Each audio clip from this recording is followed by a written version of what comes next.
this is Kiosha from Busy Doing Plans, and I'm back for another video. So today I want to show you guys how I pre-crop my stickers and have them ready to go whenever I want to plan. So the first thing that I use is my Google Drive. You just need any type of drive or Dropbox or your iCloud, whichever you prefer. I use Google Drive because it's free. I have used up all the memory on my iCloud, so I don't want to buy or pay for anything that I don't have to. And Google Drive is pretty much free, and I can just delete stuff, and then stickers just don't take up that much storage. But I do not recommend, if you don't have a iPad with a lot of storage, I would not recommend keeping these stickers on your actual iPad because they do take up memory. If you can keep it in the cloud, keep it in the cloud. So here is my drive, and I have a whole bunch of different folders, but I have a folder that's called Planner. And so in my Planner folder, I organize my stickers by the shop. So whenever I want to use a particular shop, or I'm looking for a particular sticker set and I know it's by a particular shop, then I can just go to that shop's folder and go ahead and use my stickers. So this week I'm going to use a Planner Pixie Co sticker set. So whenever I buy a sticker set, I go ahead and download it into the shop's folder in my Google Drive, and then I create a folder just for that kit. So as you can see, I have several of her kits, but the kit that we're going to be using this week is called Snuggle Season. So as you hear, it has its own folder. So in that kit, I have the actual whole kit that comes with the set. So this is what the kit looks like. Oh, it's gorgeous. I love her kits. They're so freaking gorgeous. Okay, that's not what we're here for. Okay, so the next thing I do is I create folders within this folder. So for instance, my first folder is going to be my date cover folder. Okay, we're going to spell cover right. Boom, now you have a folder. Then I create another folder that's called functional. Okay. Then we will do one that's called washi and headers.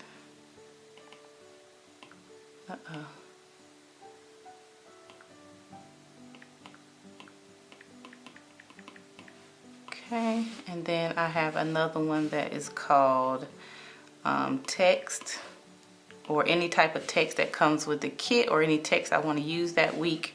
And then I have one that's icons, so any type of icons like my Livias, my little bandits, any type of icons that I have. So I have date covers, functional icons, text, washi, full boxes.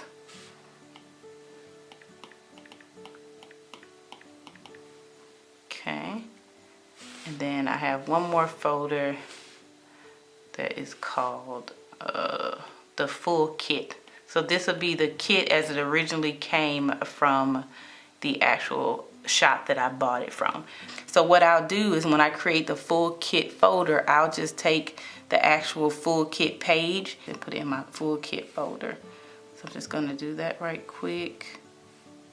And as you see, it's easy as just sliding it into the actual full kit. Okay, so this is the picture that I have over here.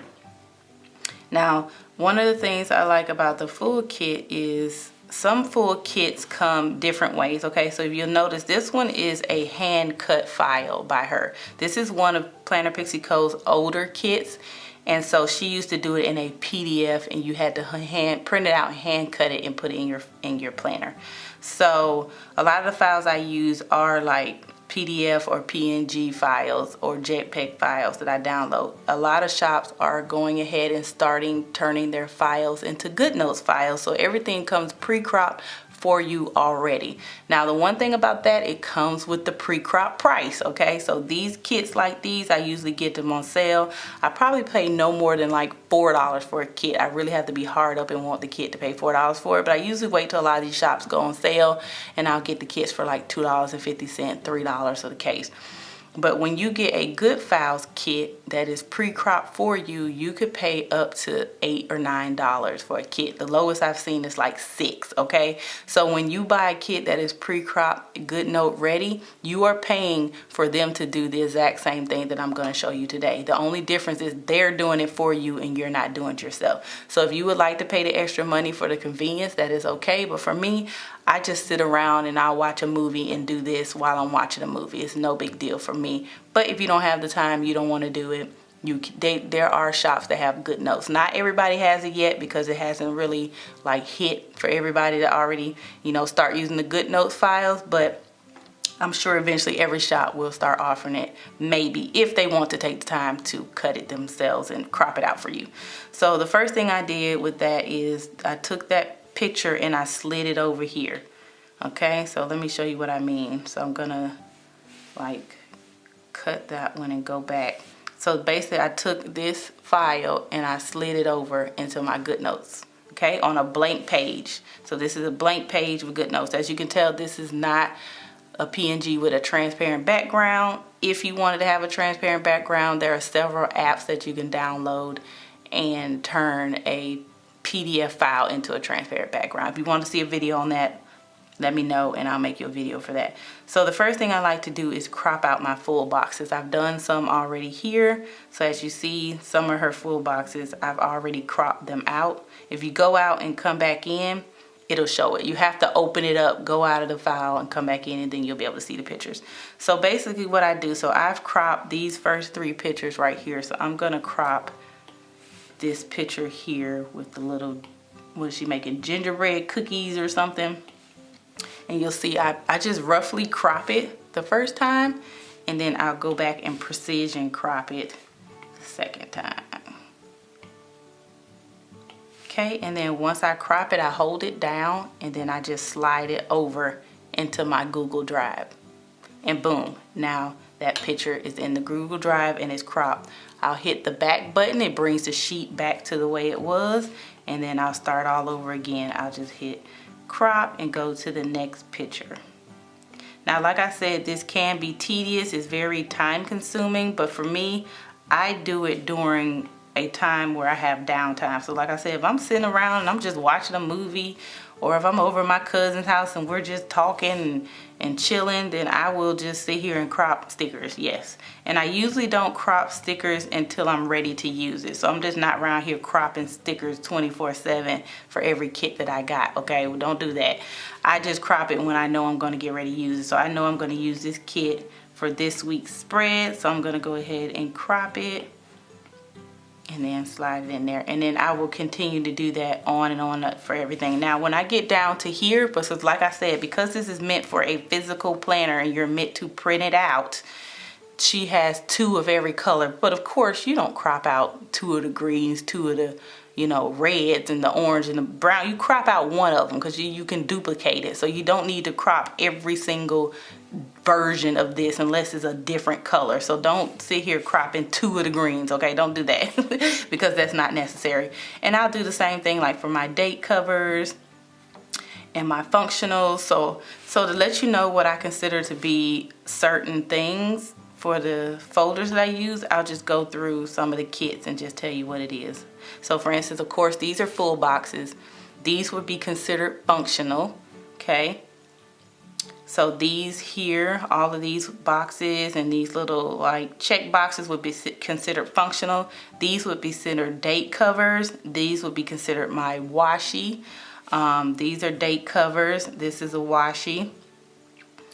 Let's see, let's load. These are, you know, functional stickers, full box, functional, functional. These are considered text because it's canceled, rescheduled, not doing it. This weekend script would be considered text for me. And then you go to the next page. All of these meals, weigh-in, meal prep, grocery shopping, these little shoes, these little steps, you know, charger, Fitbit, those will all be considered text. And then these ones right here, like these little cups, these dumbbells, and all these little things would be considered icons. These little scripts would be considered text. These would be considered icons. So that's kind of how I you know, figure everything up. And then these little ones have words on them, but I consider them function because it says work and school. These are icons, these are date covers, these are headers, glitter headers, as you guys know. And then she has some extra full boxes. So these would be considered full boxes. These would be considered functional. So that's how I determine what's functional and what's not. And so that's basically what I do. Is like I said, I just sit around and simply crop these out while I'm watching TV, chilling, doing nothing. Okay, sometimes you just want to sit there and do nothing, and I'll just sit there, listen to music and crop stickers, watch a movie, stop, crop stickers, whatever the case may be, drink a glass of wine and crop stickers, whatever I choose to do. Now I want to tell you another thing is, so I choose to use the Google Drive because it's free. Okay, now everything has its limit. You only get so many for megabytes or whatever it is for free, but I find that with my iCloud, I'm already full from using it with my, you know, my iMac, my iPad, my iPhone. I got everything, okay? So I choose to put this in my Google Drive because it is free, and I think it gives you more memory than your actual iCloud does. But you can use iCloud, you can use Google Drive, you can use your Dropbox. There's several different ways that you can get to files to keep your stickers. I would not recommend keeping your stickers on your GoodNotes. I know a lot of people have like sticker books and stuff. If you don't have a lot of memory, you can take up a lot of space trying to have stickers on your iPad. So I just choose not to have stickers on my iPad. That's just my preference, but do what you feel is best for you. But that is all I have for this video. If you guys have any questions or want to know anything more, if I didn't cover anything about how I organize and crop my stickers, then leave it in the comments below and I will answer for you. And if you want to know how I turn some of these sticker files that are older into PNG files so that they're easier to use and have a transparent background, let me know in the comments below and I'll make that video for you guys. If you enjoyed this video, please give it a thumbs up. Make sure you guys subscribe. Make sure you turn on the notification bell so you don't miss any more videos from me, and I'll see you guys in the next video. Bye.